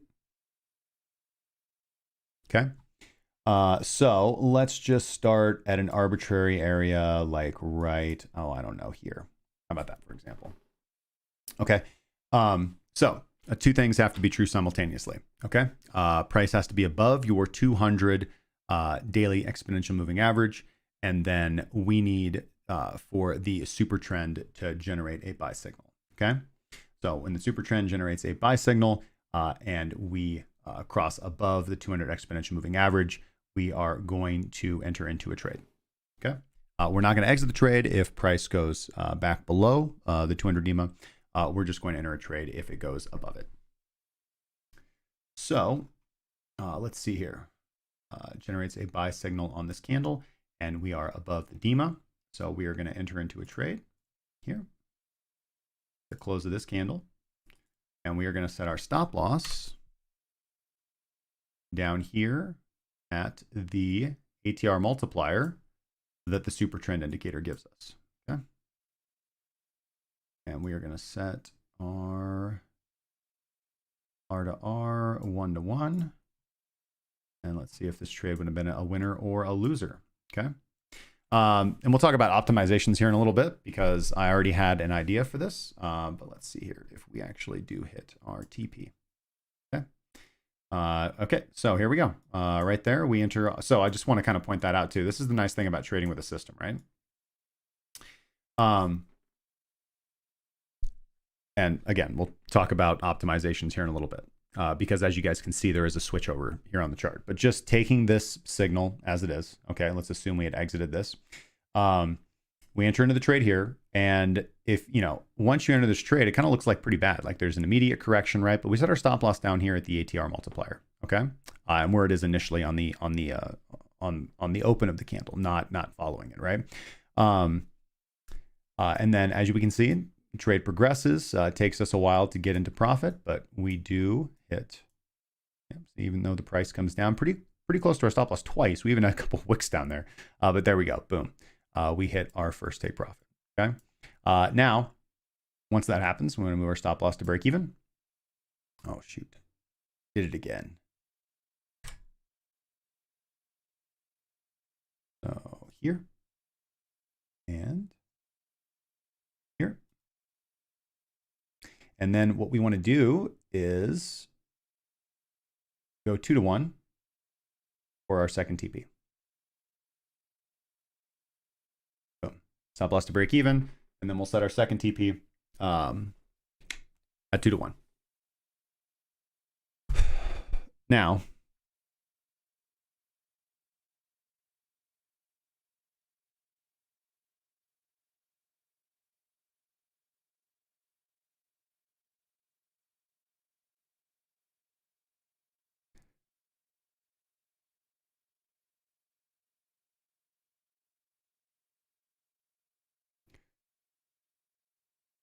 okay, sorry, just had to do some math in my head. What this means, so if you're using 2% risk and you set 50% of your target at the first TP, when that target hits, you're going to make 1% profit on your account. If your position size puts you at 2% risk, right, which means if your position size is set so that you're at 2% risk, your stop loss is hit, you're going to lose 2% of your account. If your take profits hit, if you're using 1-to-1 risk reward, you're going to make 2% on your account. Okay. So if you take 50% of your position off at TP1, you're going to make 1% of your account in profit. So you're already up 1% on your account. You set the other 50% at 2 to 1. Okay. So if you were using a 2-to-1 risk to reward ratio, for let's say you had one take profit at 2-to-1 risk reward ratio. Then if your stop loss and you're using 2% risk, if your stop loss gets hit, you lose 2%. If your take profit gets hit, you make 4%. Okay. So in this example, since we're taking 50% off at TP1 and 50% off at TP2, we're going to be making half of each of those percent wise. So in the first example, TP1 would give us 1% of our account, and TP2 would give us 2% of our account. So for a total profit of 3%, this is a good way to increase your risk to reward ratio. So really you can see here that in the final analysis, should all your TPs get hit with this strategy, your actual risk to reward ratio on average is 1.5 to 1. Okay. Or excuse me, 1 to 1.5, meaning you risk one for every 1x of your account you gain, you stand to gain 1.5, right? So that puts the odds in your favor. It's not a bad way to do things. Okay. Moving on from that. And as we can see here with this particular example, second TP does hit over here. Okay. Let's see here. The exact same thing for a short. Let's talk about that. We need a sell signal to be generated, and then we need price to close below the 200 DEMA right here. That happens right on this candle.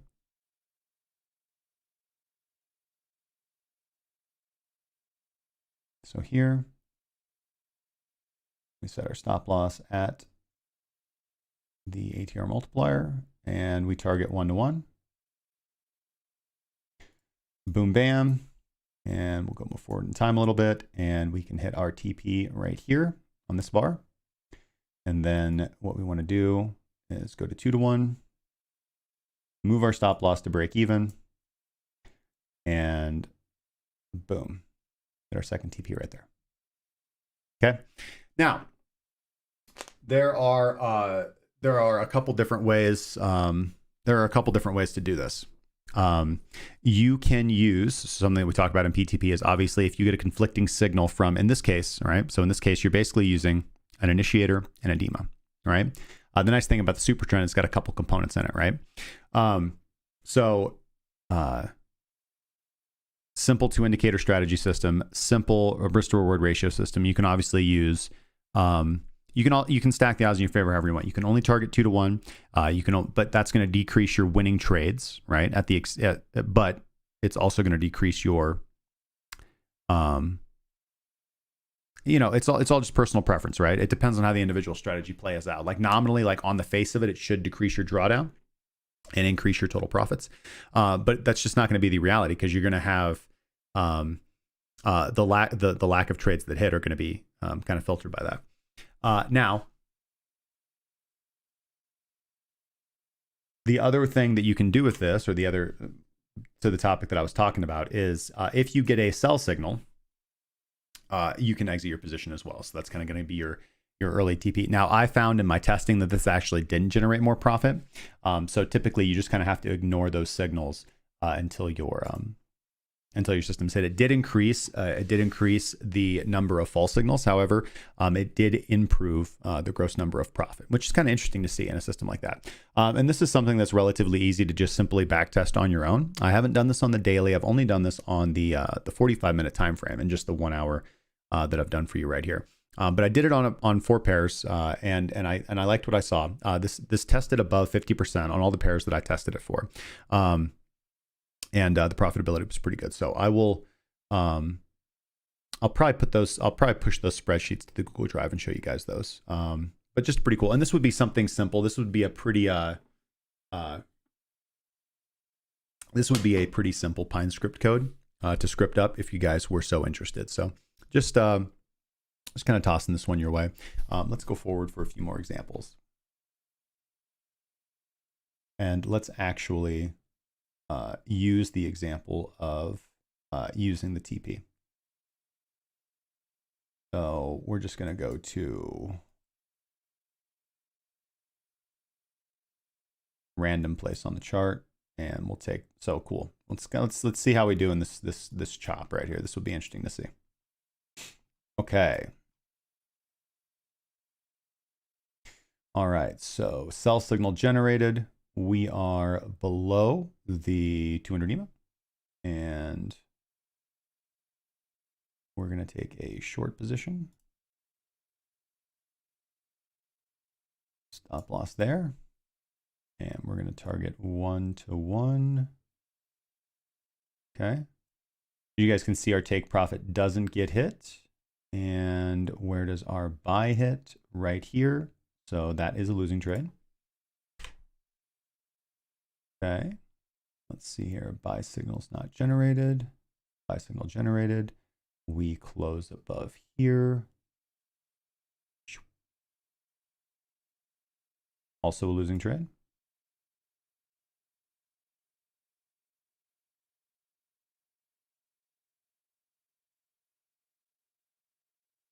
Loss.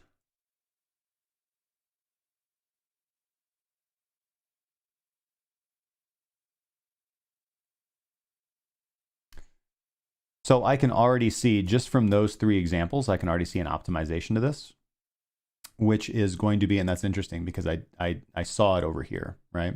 And that is going to be that we're going to ignore signals, potentially, right? I'm going to go test this right after the show, actually, because I'm kind of interested in it. We can ignore signals that aren't generated on the correct side of the DEMA, right? So so in this example, right, you see this buy signal is generated, but price is still underneath the DEMA. We can ignore that signal, for example, right? We take this short signal. So we can already see that this one is a loser. Buy signals generated right here. Yeah, that one's a loser. And this sell signal's generated below. So we can take this one and let's see what happens.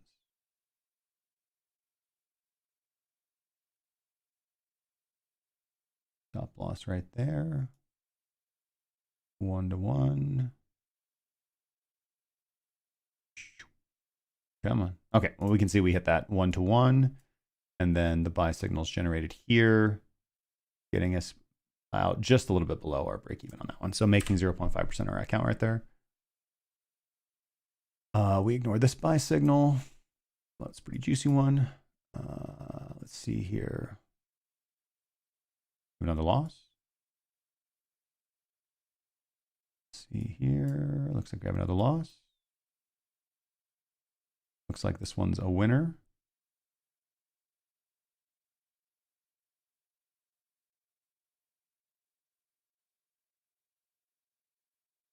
There we go.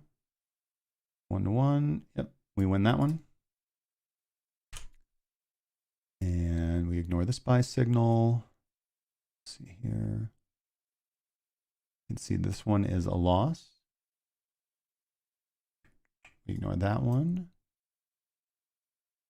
See here, we can see this one's probably a winner, even though there was some drawdown. So we're going to set that there. 1-to-1. Boom. Yep.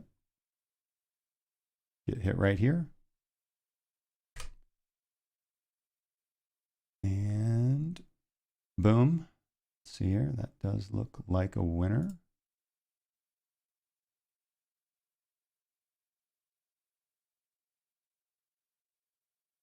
Oops.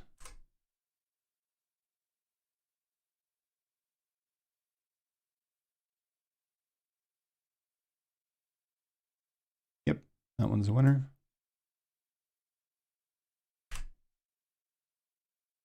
Ignore that one. That one looks pretty good. Quite a bit of run up there. So distance here, distance here. Yep, definitely hitting on that one. This one's a winner. You can see that one right there. Sell signals generated below. Big movement that follows. Let's see, we have a loss here.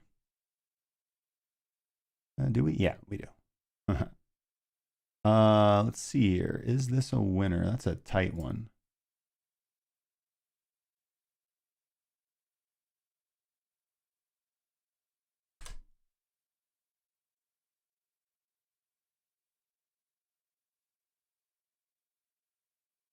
Yeah, I think we do.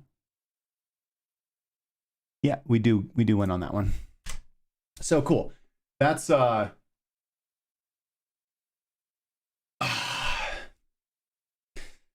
that's backtesting for you guys. That's what it looks like. That's manual backtesting for you guys.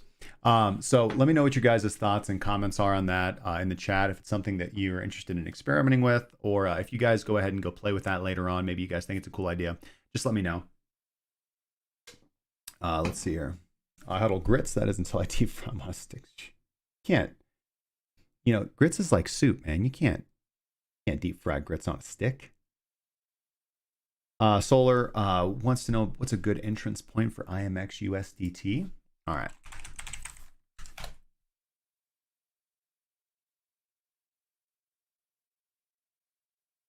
Let's actually go over here.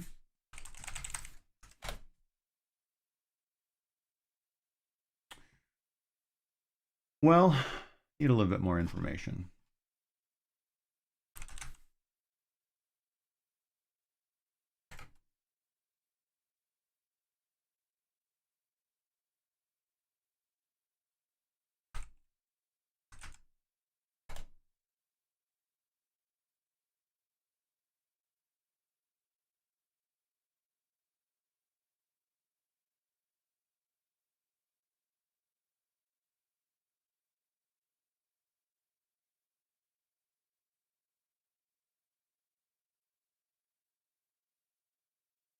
Well, my stream is still up, so I know it's not my internet that shut down. There we go. Come on.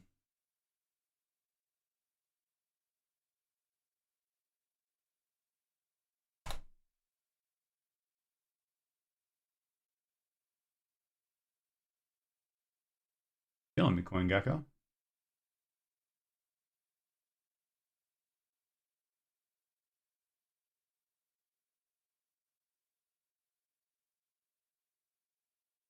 We'll just wait longer.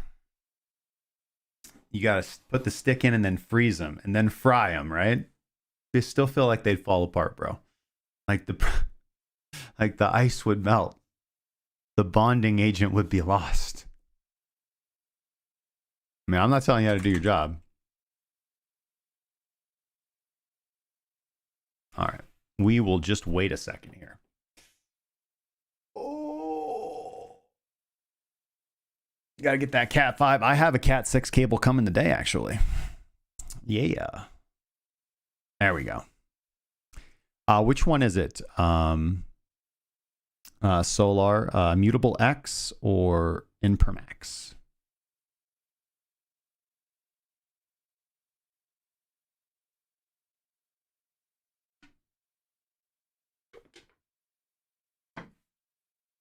Yeah.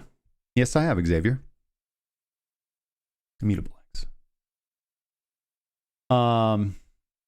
There's a good article on is it? I think it's Backtest Rookies. It's either Backtest Rookies or Codify. On how to move your stop loss to break even in PineScript. That was tricky. That one works pretty well, and like once you play around with it, you can probably figure out what I figured out. But that one will work out of the box. There's a tutorial on it on that website. And then as far as the 3 take profits, it's just defining what they are. So if you script in ATR and then script in a variable that logs what your entry price is at the time that you get a signal, the time that you enter a trade, and there's several different ways to do that, but you just create a variable that stores your entry price, and then you measure at that time. Use the if statement for this, or you declare your take profit variables as empty integers, and then mutate them, change them into, using an if statement, the values of ATR on a long condition or a long signal, or however you're writing your script code. And then just use, you'll see in that article on Backtest Rookies, but you just monitor your position size to see when you've hit your first take profit. And then you can use your strategy exit commands for how much to exit at each take profit. Yep.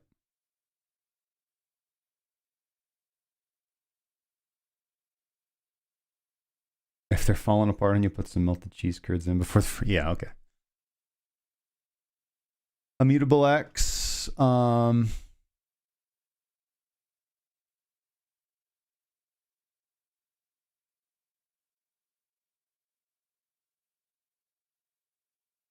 Okay, this is what I wanted to see. I wanted to see the data.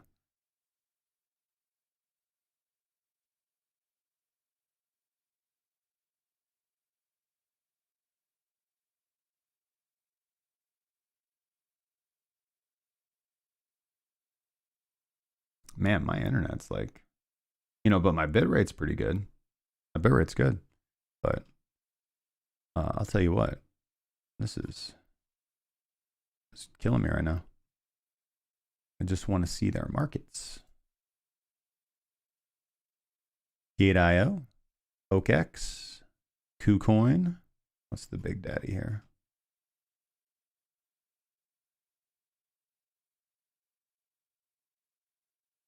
OKEX. Okay. No, that's cool.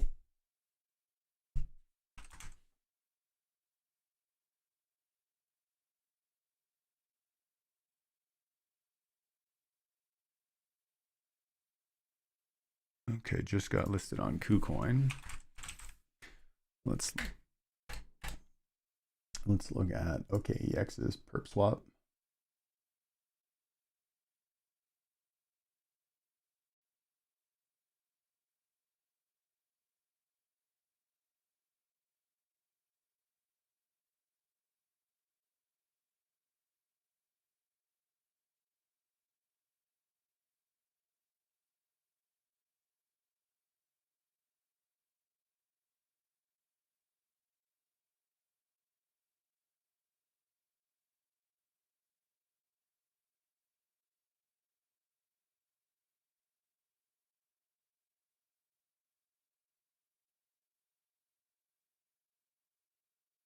You know, so here's the thing about Immutable X. It seems like it just came out on the 6th of November.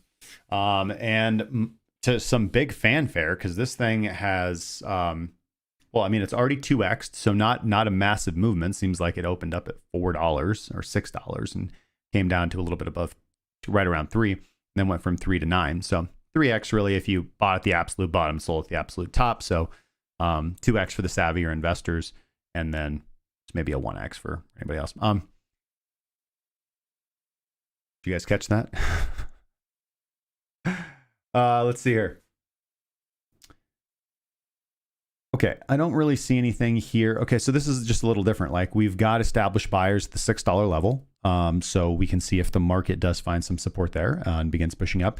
We do seem to be trading lower right now than the previous 2 swing lows that were at that were pretty equal as far as where they were on the chart. We seem to have found some support there and did some rallies for the all-time high, and then for a failure to achieve around the $7 range. And we are now trading below that, heading, it looks kind of pretty quickly to $6.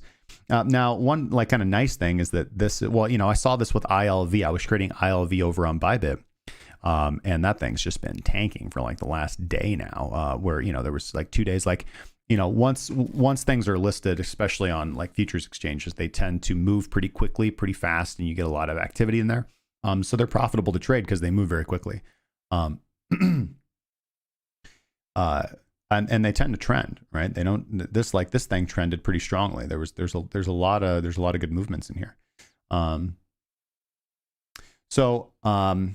I don't know. It's always, okay. So I'll just answer your question to the best of my ability. I see a potential turnaround around $6 to $5. We can see if the market does find support there, but you don't want to set bids there. You just want to see what happens when that happens. You want to wait for a swing low to form. You want to wait for the market to make a higher low, because right now we're making lower lows. We're making a lower low right now. So we need to see a bottom in the market. We need to see a volume spike, preferably that signifies that this is kind of that sellers are exhausted in this area, and then we need to see a turnaround, either a higher low, a higher high. We need to see, you know, extremely oversold conditions or territories, and I just am not going to be able to really chart anything like that because this thing's only been around for a while. Let's go down to the lower time frames and see what we got going on. I'll try to help you out, man. Okay, so just looking at the perp swap contract over on OKEX. And listen, let me see if I can just find a chart that goes, this only goes back to November 18th, and that's only a few days more. Yes, it doesn't give me this, but it's still good enough. Yeah, so basically exactly what I was just talking about right here. Breaking down on some high volatility. This could be a stop hunt, but I don't like to trade that way. It's just too risky, and it's just not the way that I like to trade, which is where you're looking for those liquidation pulls and grabs. I know some people have some success with it, but I never do. So we can pull up, actually, interestingly enough, see, we had a short signal right here. So pretty profitable short trade. And how did this thing do? Pretty good buy signal there. Buy signal here that was crushing it. Oh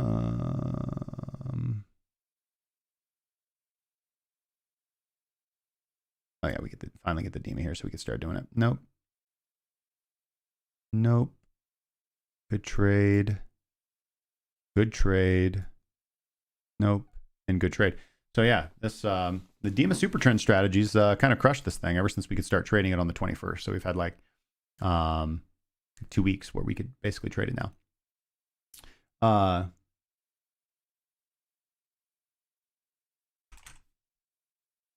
That's where we were looking, yeah. Not on that one.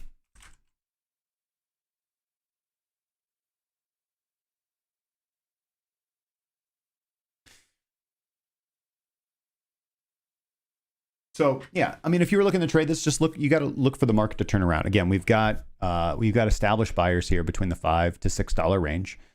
So we just got to be patient and wait to see what happens. That's how I would trade this. I mean, right now, you can't trade this on the daily time frame. I wouldn't swing trade this, but if you were trading this on a lower time frame, I'd likely be instantiated into a short. And then I'd be probably looking for, now that we've broken down below this level, we're either going to drop precipitously, but I mean, more than likely, we're going to see some kind of, I mean, you'll see a relief rally back up, whether that signifies the bottom of the market. The thing to watch is on something like this, just pick a strategy that tends to work well on these assets. You know, buying and holding these can have like some decent effect, which if you like Immutable X, then again, I'd be looking in that $5 to $6 range if you see bottoming activity or behaviors, or if you see bottoming behavior right now. But we're pretty deep into this hourly short that's been going on for quite a while. We'll just see how far that goes. This is the area where we're going to run into some stoppage.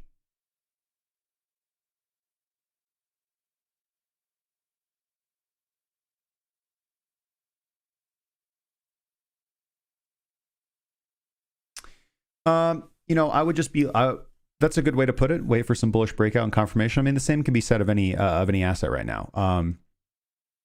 We don't have enough data to trade this on the daily. So we've got, this thing has been trending to the upside, but we have now broken below a recent low and forming a lower low, which is the definition of a trend bend. Assuming this is not a fake out and we grab liquidity here below and then we pop back up. So a couple things we could watch for. In that case, if this is a liquidity grab, you'd be looking for a breakout above $8, right? For price to make a higher high, because the most recent swing high right now is a little bit above, it's like 850 right here, we can see. So if we can close above that, start forming higher highs, higher lows, start trending back up again, find an opportunity to get in. Right now we're making lower lows, and again, we can see consolidation in the $5 to $6 range. So you want to look for big volume spikes, usually on a big red candle, signifies a likely downtrend or the end of a downtrend, or at least temporarily.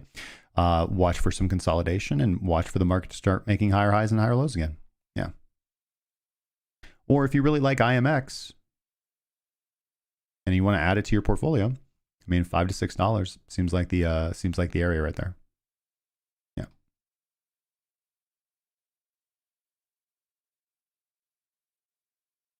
Yeah, no problem, man. Okay, with that being said, we've gone 2 hours, man. It's one of those things. Let's get back over into the main chat. Not the main chat. This is the outro scene, the intro scene, all the scenes, all the things. Thank you guys so much for joining me for another episode of Breaking Bitcoin. As always, I've been your host, Justin Wise. If you guys have any questions, comments, concerns, sarcastic remarks, death threats, or hot stock tips, leave them in the comment section down below or hit us up on the Discord. Make sure to check out our website, premium.crackingcryptocurrency.com, for all our educational offerings, proprietary indicators, trading signals, community mentoring, et cetera, all the things that we do. I will be back tomorrow with another episode. And let's just a quick recap of what we talked about today. We talked about the Supertrend DEMA 2-indicator trading strategy. We talked about Bitcoin quite a bit. We looked at Solo. We looked at Cardano. We looked at IOTA. We also looked at just Immutable X just now. And we did look at a few other things as well. I can't remember exactly what else we looked at. It's been a show. But thank you guys. I will see you guys tomorrow. Trade safely as always. Cheers, guys.